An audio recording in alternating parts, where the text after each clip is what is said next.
Literally can. Why is it like every time I come back, it's just so awkward? Like I'm literally talking to a screen. Like I don't. Let's just get into today's video. Flying high like the birds and the bees, and we'll fill the sky with the songs and the trees, cause we're buzzing. So you guys read the title right. It's gonna be a little bit of a girl talk today. Yes, I've been trying to do one of these videos on my channel for a minute now, but I've just been doing vlogs, been traveling, doing me. But I asked you guys to send me questions of girl talk questions. So yeah, let's get into the video.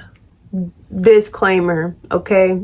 If you're gonna be immature about periods, cramps, mood swings, birth control, pregnancy, boyfriends, girlfriends, shall I go on? leave the video. Leave the video right now. We definitely don't need your immaturity ruining today's video, okay? Okay, let's get into it. So I must say the questions y'all were asking me were pretty juicy, and I picked out of the ones that I thought would make this video good, you know? Just my hair, y'all. I tried doing my hair and it messed up. Besides the point, irrelevant. So this is a girl talk, so get your snacks, get your face mask, sit down with me because this is going to be like a one-on-one FaceTime call, literally. So the first question is, what is my take on the talking stage? I feel like we've all gone through the talking stage, okay? Like we've all gone through that with one guy that we like. In my opinion on it personally, the talking stage is like a boneless dating. There's nothing set in stone. Literally, y'all are not official. The talking stage is very efficient when getting to know someone. It's really good to know who you're talking to and communicating with, and you don't want to put all the effort into someone, especially if they aren't feeling you personally. So that's my take on the talking stage. Other than that, the talking stage is a very healthy space. How do I ask it to get on birth control? This is a huge personal topic. If you're not going to be mature about it, leave the video. Okay? Leave. No. I personally am going on birth control myself. It's the rod that goes in your arm, like right here. And it lasts you like 3 years. So like, that's the one I'm personally going on, but you do have to do your research on what's better for your body. Like there's multiple, like there's the 21 pill, there's the IV, there's the thing that goes in your punani. There's all sorts of options that you can choose from, and if you have questions, just go to your doctor and ask. They will be more than happy to help you out on which one would suit you. I will say that like birth control does have its disadvantages. It does make your periods prolong, and it does make you gain weight in places that you wouldn't want to gain weight. But like I said, it's your body, your choice. Like if you feel like you need to take birth control, then go ahead and take birth control. I mean, that's your decision. That's your body. But I will say it does have its disadvantages to it. But then it has its advantages here and there. I mean, like, it prevents certain things. Don't get me started. Don't get me started on how people always assume that birth control is always for preventing pregnancy. No, it can't always just be for preventing pregnancies. It could be that your period cramps are bad. Anything, really. It could be anything to take birth control. But coming to your mother, of course you're going to have to face that. Of course she's going to question. Of course she's going to ask, why are you getting on birth control? Especially if you have a boyfriend, she's going to question. But it's just good to come up front with her, ask her, and tell her the reasons why you want to get on birth control. And do your research. Find out which one is better for you. How do I say no to a guy who's trying to have sex but not ready for it? We're not even going to talk about how I feel. There's this like, let me place it right here. Block. Yeah. Seriously though, if they're not taking no as an answer, just explain to them, hey, Like, I'm not ready for all that. Like, back up. But all jokes aside, if he's not taking no as an answer, that's a problem. That's a big, huge problem. So, obviously, there's the block situation.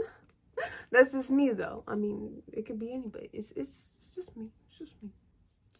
But if they're making this a huge deal, I feel like it's just best to just back up. Give them some space. Like, move on. Really just, like, extract yourself from their lives, because this could lead to a bigger situation than it already is now. So you have two options here. What did I say, sis? Block or move on. Extract. Move away. Because that's just a big problem. And we don't got time for all that. Are high school boys worth it? Or should I stop wasting my time? If you guys know, I have written a whole script of what to say to these questions. So if you see me keep looking down, then that's the reason. But me personally, when it comes down to a high school relationship, I mean, I can't really relate because I never really had a high school relationship. No one really liked me during that time of period. But we don't have to get into that. You don't have to completely rule out a high school relationship or push it to the curb and be like, no, I don't want a high school relationship. High school relationships don't last, blah, blah, blah, blah. There are some couples out here who have dated through high school and going to college together or don't. Like, their relationship lasts. And I feel like a high school relationship is a starter up of how you want and what you want in a relationship. Like, it matures you more. And during this time of high school, you know, as a freshman going up to a senior, you are maturing more and you're knowing what you want and knowing what you don't want. So I wouldn't say relationships in high school aren't a bad thing. I mean, if you feel like the need to have one, go ahead. Like, it's fun. Everyone loves to be loved. We all get a certain kind of love. Love comes in all different shapes and everything, sizes, whatever you want to call it. We get love from each and every one. From your mother, it's different. From your dad, it's different. Love is needed into the world. So, like, if you have the need to go out and get you a high school boyfriend, go get you one. Because why not? Why can't I live my life, learn from my mistakes, rather than hide away from what I want to do? Can we just talk about this? My mom, or should I say my parents, are really big on not letting me learn from my mistakes. They base their experiences off of mine. Like, they were young at a time and did some things that weren't supposed to be done. And then when I go out and learn from it or do what I want to do, they base it off of theirs. And they tell me, you can't do this and you can't do that. And if you do that, then this is going to be bad, blah, blah, blah.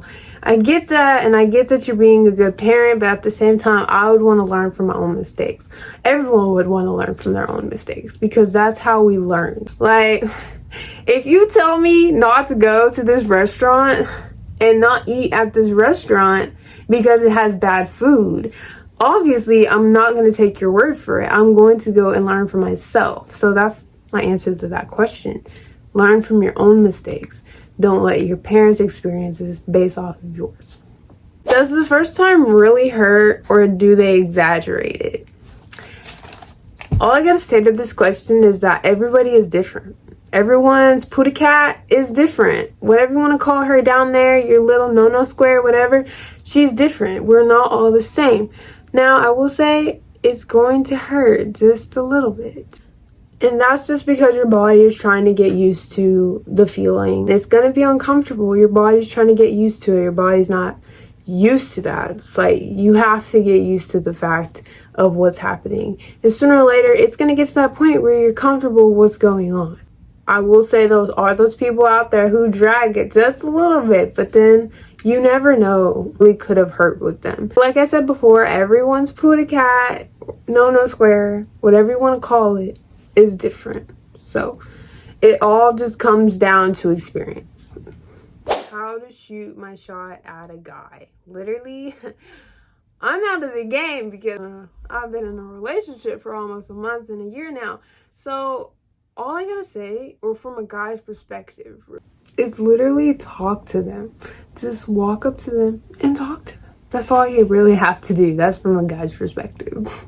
This goes a long way for most females because most females are a little scared and shy to walk up to a guy, like me sometimes. Sometimes. In the long run, you don't want to be that girl that always asks those questions, what if, or what if I should have. Like, you don't want to ask those questions. Just jump into the moment and ask him and see how he's feeling about you, because either way, it could be a 50-50 chance on what's going to happen. This is a good question. When is it okay to lose the V card? Ladies. No, first of all, if you haven't gone through puberty, don't even think about it. Don't even think about the word sex right now. No. If you haven't gone through puberty or started growing hair, don't even think about it. No, it's not for you. Definitely when you're married is the best way. I really wouldn't even put a time limit on this, really. It happens. We're humans. It happens. I would say, like, if you did want to lose it to someone who would respect it, someone who would care, someone who would not take it for granted. Also, lose it when you feel most comfortable. Don't feel guilt tripped into losing it. Wrong crowd to lose it, and don't feel peer pressured to lose it, because just lose it when you feel comfortable and when you know it's the right time. Don't y'all hate just recording and you feel like you're being listened to? That's me. I feel like I'm getting listened to. What's the biggest turnoff in a guy? I can name quite a few turnoffs, okay? If you stink, I don't like stinky guys. If your hygiene is not right, like, hygiene goes a long way. That means keeping your breath smelling good. Nails underneath the nails. I hate dirty nails, y'all. I hate dirty nails. If you're disrespectful, like, you have to respect your mother and you have to respect elderlies. Like, you can't just, like, be disrespectful. That's a turn off. Like, you can't be doing that, because how do I know you ain't gonna be doing that to me? Trying to disrespect. Do I need to even question? How do I get out of situationships? Situationships.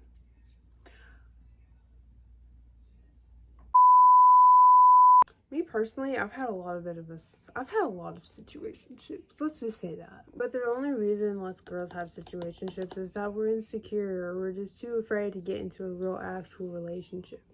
That is it for today's video. I hope you guys enjoyed a little girl talk we had today. I did myself. It was real cute.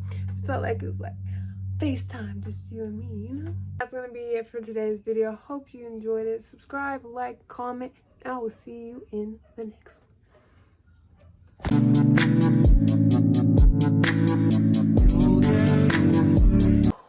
What's that song? Turn the AC on, y'all. It's hot.